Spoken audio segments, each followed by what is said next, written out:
भक्तों, एक सवाल। मरने के बाद आत्मा किसे खोजती है? माँ, बेटा या जीवन साथी? ये कोई साधारण बात नहीं है। ये रहस्य भगवान श्री राम जी ने स्वयं माता सीता को बताया था, जो गरुड़ पुराण से जुड़ा परम सत्य है। जो इस कथा को अंत तक सुनता है वह मृत्यु के बाद की सच्चाई जान लेता है, और जो बीच में छोड़ देता है वह इस रहस्य से वंचित रह जाता है। ऐसी दिव्य कथाओं के लिए अभी चैनल को सब्सक्राइब करें और कथा को पूरा सुनो। भगवान श्री राम जी ने बताया, मरने के बाद आत्मा किसे खोजती है? माँ, बेटा या जीवन साथी को। भक्तों, गरुड़ पुराण का रहस्य जान लो, मोक्ष मिल जाएगा। भक्तों, एक बार भगवान श्री राम जी और माता सीता जी अपने 14 वर्षों के वनवास के दौरान चित्रकूट में अपनी कुटिया में आराम कर रहे थे। उसी समय मरने के बाद आत्मा किसे खोजती है, इस विषय में दोनों के बीच एक गद्य संवाद हुआ। बातचीत करते करते माता सीता जी भगवान श्री राम जी से कहती हैं, हे प्रभु, मरने के बाद आत्मा किसे खोजती है? अपनी माँ को, बेटे को या फिर अपने जीवन साथी को? तब भगवान श्री राम जी कहते हैं, हे देवी सीता, आपने यह प्रश्न पूछकर समस्त मनुष्य जाति का कल्याण कर दिया है। मैं आपको इस प्रश्न का उत्तर एक ही कल्याणकारी कथा के माध्यम से देने जा रहा हूं। कृपा करें इस कथा को आरंभ से अंत तक ध्यान पूर्वक सुनिएगा, क्योंकि जो भी मनुष्य इस कल्याणकारी कथा को मन लगाकर पूर्ण रूप से सुन लेता है उससे निश्चित ही मोक्ष की प्राप्ति होती है, और जो मनुष्य इस कथा को अधूरा छोड़ देता है उस पर परमात्मा की कृपा नहीं होती। तब माता सीता जी कहती हैं, हे प्रभु, आप मुझ पर विश्वास कीजिए, मैं इस कथा को शुरू से अंत तक ध्यान पूर्व सुनूंगी और जन जन तक इसे पहुंचाने का संकल्प भी करूंगी। तब भगवान श्री राम जी कथा शुरू करते हुए कहते हैं, हे देवी सीता, क्या मरने के बाद आत्मा फिर से अपने घर लौट कर आती है? ये प्रश्न जितना आसान होता है इसका उत्तर उतना ही रहस्यमय और गहराई से भरा हुआ है। आगे भगवान श्री राम जी कहते हैं, हे देवी सीता, हिंदू ग्रंथ गरुड़ पुराण एक ऐसा दिव्य ग्रंथ है जो मृत्यु के बाद आत्मा की दृश्य और अनदेखी यात्रा का विस्तार से वर्णन करता है। गरुड़ पुराण के अनुसार आत्मा मरने के बाद कहा जाती है, क्या वह अपने परिवार के लोगों को खोजती है या नहीं? ये सब आत्मा के संस्कार, उसकी इच्छाओं और मृत्यु के समय की मानसिक के बहुत आध्यात्मिक स्थिति पर निर्भर करता है। फिर श्री राम जी आगे कहते हैं, हे देवी सीता, इस रहस्यमय कथा में मैं आपको बताने जा रहा हूं कि मृत्यु के समय आत्मा के साथ कौन कौन सी अलौकिक घटनाएं घटती हैं, मनुष्य का शरीर मृत्यु को कैसे स्वीकार करता है और उस समय उससे कौन कौन से सूक्ष्म संकेत प्राप्त होते हैं, आत्मा शरीर से कब और कैसे निकलती है और उससे यहां तक नहीं होता कि वह अब देह से अलग हो गई है, परिवार का विलाप, शोक और बिछड़ने की पीड़ा आत्मा के चेतन मन पर क्या प्रभाव डालती है। यहां जानना केवल एक जानकारी नहीं है, बल्कि आत्मा चेतना की शुरुआत है। आगे श्री राम जी कहते हैं, हे देवी सीता, आगे बढ़ने से पहले इस दिव्य कथा का सम्मान करते हुए इसे पूरे ध्यान से सुनिएगा। हे देवी, आत्मा की इस अद्भुत यात्रा की शुरुआत होती है अंत से, यानी मृत्यु से। आपको जानकर आश्चर्य होगा कि हिंदू धर्म में कुल 18 महापुराण हैं, और इन सभी महापुराणों में एक विशेष ग्रंथ है गरुड़ पुराण, जो न केवल मृत्यु के पश्चात आत्मा की रहस्यमय गाथा को उजागर करता है, बल्कि आत्मा की अंतिम पीड़ा, दिव्यता और कर्मों के प्रभाव को भी विस्तार से बताता है। गरुड़ पुराण में लगभग 19,000 श्लोकों के माध्यम से भगवान श्री नारायण ने अपने सारथी गरुड़ देव को उसे परम रहस्य को बताया है, जो आत्मा की मृत्यु है के बाद की अवस्थाओं को विस्तार से अलग करता है। प्राचीन रीति रिवाज और मान्यताएं के अनुसार गरुड़ पुराण का श्रवण न केवल मृत आत्मा को शांति और मोक्ष प्रदान करता है, बल्कि उसके परिवार को भी आध्यात्मिक बोध, मानसिक संतुलन और गहरी अनुभूति प्रदान करता है। आगे भगवान श्री राम जी कहते हैं, हे देवी सीता, गरुड़ पुराण में बताया गया है कि मृत्यु से कुछ समय पहले ही मनुष्य को सूक्ष्म संकेतों का अनुभव होने लगता है, जैसी कोई दिव्य शक्ति उसे पोकर रही हो। हाँ, उसे अपने पूर्वजों के दर्शन होने लगते हैं। ऐसा प्रतीत होता है जैसे सारे धीरे धीरे शांत हो रहा है। ठंडक सबसे पहले से आरंभ होकर सिर तक दर्द होता है और सांसों की गति असमान हो जाती है, कभी तेज कभी मंद। मृत्यु से कुछ क्षण पहले मनुष्य के चेहरे पर एक अलौकिक तेज आ जाता है, जैसी उसकी आत्मा दिव्यता से भर गई हो। जब जीवन की लौ बुझाने लगती है तो आत्मा ऊर्जा की अंतिम तरंग के साथ बाहर निकल जाती है, परंतु उसे यह ज्ञात नहीं होता कि वो अब शरीर से अलग हो चुकी है। शुभ कर्म करने वाले इंसानों की आत्मा सहजता से निकल जाती है, परंतु जिनके पाप अधिक होते हैं उनके लिए यह क्षण अत्यंत पीड़ादायक हो जाता है। आत्मा के निकलते ही सारी रात और शीतल हो जाता है, लेकिन आत्मा भ्रम में रहती है कि वह जीवित है। वह अपने परिजनों को देखती है, उनसे बात करना चाहती है, परंतु उसकी आवाज शून्य में विलीन हो जाती है।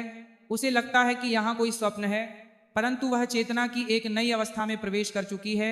जब घर में रोने की आवाज गूंजती है तो आत्मा उन्हें चुप करना चाहती है। वाह कहती है, मैं यही हूं, पर कह नहीं पति। वाह हवा में कपती रहती है। कुछ आत्मीय बेचैन होकर हवाओं को हिलाना लगती है, दरवाजे खटखटने लगते हैं और आत्मा परिवार के सपनों में उतर आती है, एक संदेश देने के लिए, एक आस देने के मेरे लिए, अपने परिजनों को शांति दे रही हूं। यह रहस्य न केवल मृत्यु का है, बाल्कि जीवन के गहन अर्थ का भी संकेत देता है। आगे भगवान श्री राम जी कहते हैं, हे देवी सीता, अब मैं आपको बता रहा हूं कि मृत्यु के देवता यमदूत कब और कैसे आते हैं।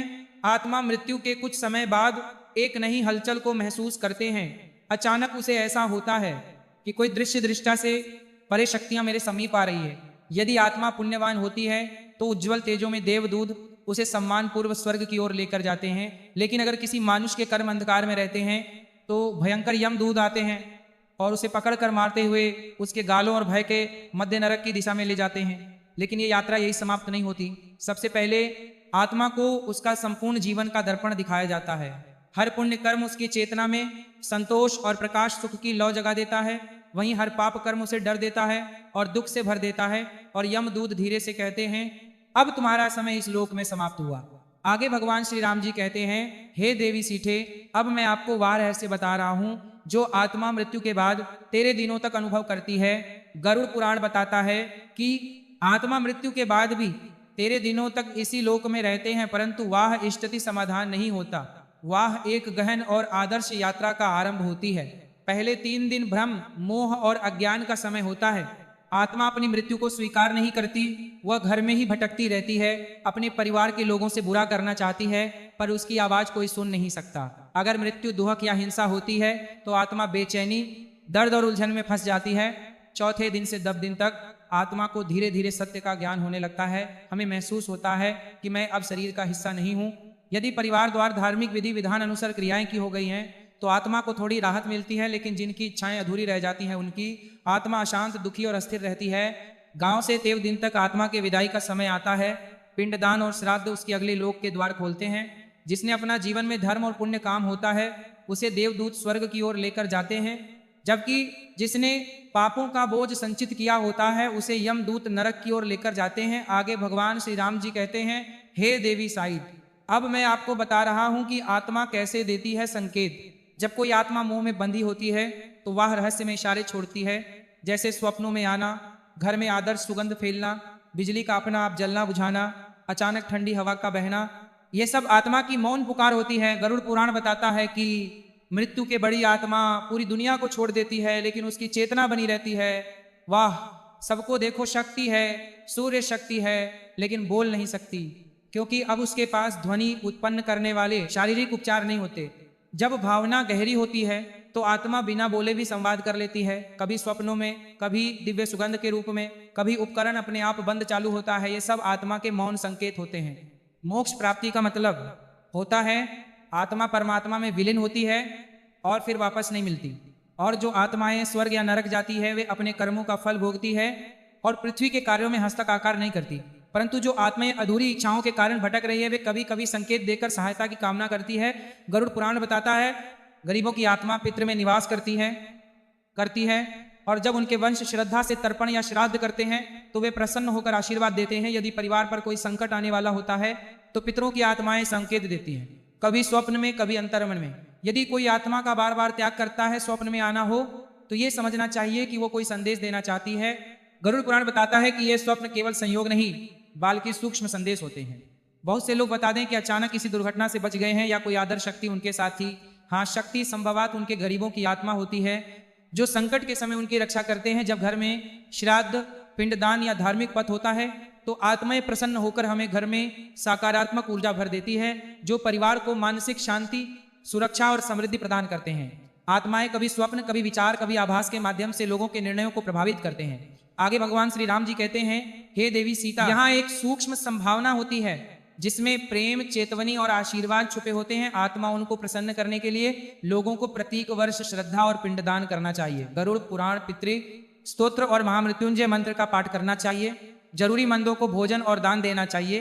इससे पितरी आत्मा प्रसन्न होती हैं और प्रियजनों की रक्षा करती हैं। परंतु जो आत्मा ये अधूरी इच्छाओं में बंधी होती हैं, हम कभी कभी खतरनाक भी बन जाती है, इसलिए उन्हें शांति देने के लिए विशेष पूजा पाठ, दान और मंत्र जाप आवश्यक होता है। आगे भगवान श्री राम जी कहते हैं, हे देवी सीता, क्या कभी आपको लगा है कि जब जीवन में सब कुछ डगमगा रहा है तो कोई दृश्य शक्ति है आपका मार्गदर्शन कर रही है? वाह, शक्ति कोई और नहीं, बालक कभी आपके गरीबों की, आत्मा कभी परमात्मा का संकेत और कभी आपके पुण्य कर्मों की छाया होती है। उम्र भगवान श्री राम जी कहते हैं, हे देवी साइट, अब मैं आपको बता रहा हूं कि मृत्यु के बाद आत्मा किसे खोजती है? अपनी माँ को, अपने बच्चे को, अपने पति को, अपनी पत्नी को। ये सवाल जितना भावनात्मक है उतना ही गढ़ भी है। इसका उत्तर गरुड़ पुराण, ब्रह्मा वैवर्त पुराण और आत्मा जागरण से जुड़ी संत वाणी में विस्तार से मिलता है। एक आत्मा सबसे पहले हमें संबंध को खोजती है जिसका मोह सबसे गहरा होता है। यदि माँ के प्रति अत्यंत मोह था तो आत्मा माँ को खोजती रहती है। यदि संतान के प्रति लगाव अधूरा रह गया था तो आत्मा बच्चे की आसपास भटकती है। यदि पति या पत्नी के साथ प्रेम अधूरा रह गया तो आत्मा जीवन साथी को खोजती रहती है। इस प्रकार आत्मा भवन की तरंगों से खींचती है, रिश्ते की परिभाषा से नहीं। मृत्यु के बाद आत्मा का कोई नाम नहीं होता, वह केवल भावनाओं और संस्कारों की ऊर्जा होती है। वह उसी परिवार को खोजती है जिसका उसका मोह, संकल्प या अधूरी बात शेष रहती है। भगवान श्री राम जी कहते हैं, हे देवी सीता, अब मैं आपको एक उदाहरण से समझाता हूँ। एक माँ जो अपने बच्चे को छोड़कर गई थी, वह आत्मा बार बार स्वप्न में आती है। एक पत्नी जो पति की सेवा करना चाहती थी पर अस्मा मृत्यु हो गई, वह आत्मा पति की पीड़ा को महसूस करते हैं। एक वृद्ध जिसके जीवन भर माँ की ममता की तलाश रही, वह आत्मा मरने के बाद भी अपनी माँ को खोजती है। इस प्रकार आत्मा माँ, बेटा, पति, हाँ पत्नी, जिसमें सबसे अधिक प्रेम, दर्द या अधूरी भावना जुड़ी होती है, उसे खोजती है। भावनाएं जहां गहरी होती है। भक्तों, यदि इस दिव्य कथा ने आपके हृदय को स्पर्श किया हो और आत्मा के इस रहस्य ने आपकी सोच बदल दी हो तो इसे केवल सुनकर न छोड़ें, इस ज्ञान को आगे पहुंचाइए। ऐसी ही गरुड़ पुराण, राम कथा और आत्मा के गुण रहस्यों के लिए अभी हमारे चैनल को सब्सक्राइब करें, क्योंकि अगली कथा आपके जीवन को नई दिशा दे सकती है। बोलो राधे राधे।